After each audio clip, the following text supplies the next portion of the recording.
Hello everyone, তো WB ইংরেজির ওয়েবসাইটে একটা নোটিশ পাবলিশ করা হয়েছে যে তোমাদের কাউন্সিলিংটা স্টার্ট হচ্ছে 21 তারিখ থেকে, এবং তার সাথে সাথে কবে ভেরিফিকেশন হবে, কবে তোমাদের অ্যাডমিশন হবে এবং কবে তোমরা চয়েস ফিলিং করতে পারো, সব কিছু দেওয়া আছে। তো চলো ফার্স্ট রাউন্ডটা আজকে আমি তোমাদের বলিনি। তো এর আগে একটা ভিডিও দিয়েছিলাম, সেখানে তোমাদের একটা আমি ডেট এক্সপেক্ট করেছিলাম যে এই ডেট থেকে তোমাদের কাউন্সিলিং স্টার্ট হতে পারে। আমি কিন্তু সেই ভিডিওটাতে 21 তারিখই বলেছিলাম, তোমরা পারলে ওই ডিসক্রিপশানে গিয়ে চেক আউট করতে পারো সেই ভিডিওটা।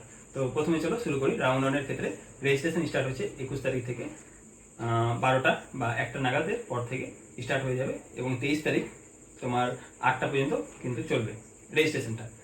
তারপরে আছে অনলাইন যে ফিস পেমেন্ট, সেটা তোমরা 21 আর 23-এর মাঝামাঝি করতে পারো, মানে 23 তারিখ 12টার আগে ফিস পেমেন্টটা করতে পারো।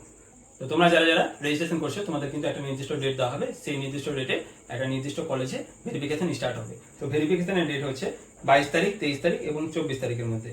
সময়সীমা হচ্ছে 11টা থেকে শুরু করে 4টা PM পর্যন্ত।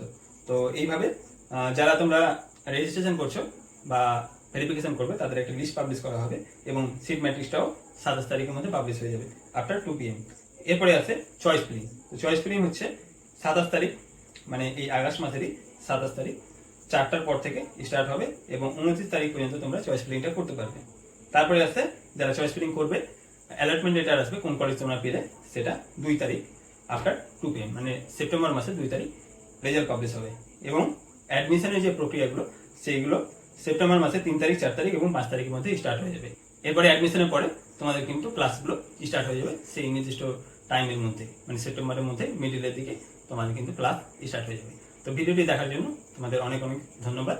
ভিডিওটিকে তোমরা শেয়ার করবে, ভিডিওটিতে লাইক করে দিও এবং চ্যানেলটিতে সাবস্ক্রাইব করে নিও। থ্যাংক ইউ ভিডিওটি দেখার জন্য।